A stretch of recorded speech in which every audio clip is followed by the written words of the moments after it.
تو اپنی time line کو، اپنی آئی ڈی کو، اپنے سوشل میڈیا اکاؤنٹ کو بہتر کیجئے، ان کے اندر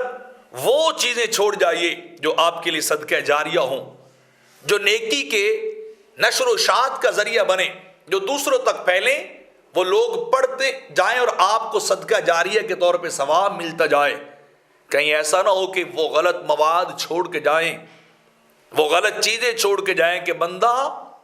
مر جائے تو وہ چیزیں جب تک آگے چلتی رہیں، آپ کے کمنٹس چلتے رہیں، آپ کے کانٹینٹس چلتے رہیں، آپ کی تحریریں اور آپ کی پوسٹیں چلتی رہیں، تو گناہ آپ کے نامہ اعمال میں لکھا جائے۔ اس طرح کی زندگی گزار کے نہ جائیے، اس طرح اس ضرورت زندگی کو استعمال کر کے نہ جائیے کہ انسان کے لیے وبال جان بن جائے، انسان کو کل پچھتانا پڑ جائے۔ آپ دیکھ لیں کتنے لوگ جا رہے ہیں، کتنے جوان مر رہے ہیں، کتنے لوگ ہیں جو بھری جوانی میں اس دنیا کو چھوڑ کے جا رہے ہیں، اور اس کا ایک بڑا خوبصورت اس چیز کا اظہار شاعر نے کیا ہے، یلوہ الخط فی الکرطاس دہرا وکاتب رمیم فی الترات، کہ یہ لکھی تحریریں جو ہے کیا یہ صفوں پہ چمکتی رہتی ہیں، لیکن لکھنے والا مٹی کے اندر ریزہ ریزہ ہو جاتا ہے، وہ مٹی کے اندر بالکل ختم ہو جاتا ہے اور تحریر باقی رہتی ہے۔ تو کہیں ایسا نہ ہو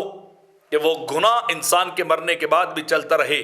اور حالانکہ انسان کی کیفیت کیا ہے۔ بڑی خوبصورت بات کی ایک شاعر نے، خرجت من التراب بغیر ذنب، جب میں مٹی سے آیا تھا نا تو میرے دامن پہ گناہ نہیں تھا، میرے دامن پہ کوئی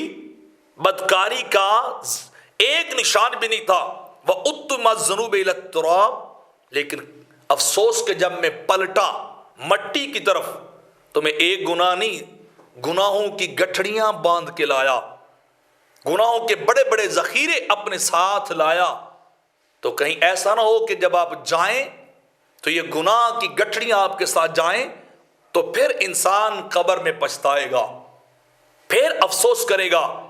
لیکن وہاں کا افسوس پھر انسان کے کسی فائدے کا نہیں ہے، کسی کام آنے والا نہیں ہے۔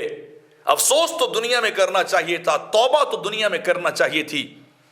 گناہوں کی معافی تو اللہ سے دنیا کے اندر مانگنی چاہیے تھی۔ وہ وقت تو میرا سارا انہی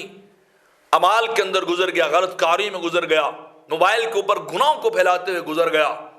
اور جب قبر میں پہنچا تو گناہ ساتھ لے کے گیا، وہاں کا پچھتانا پھر کسی کام نہیں آئے گا۔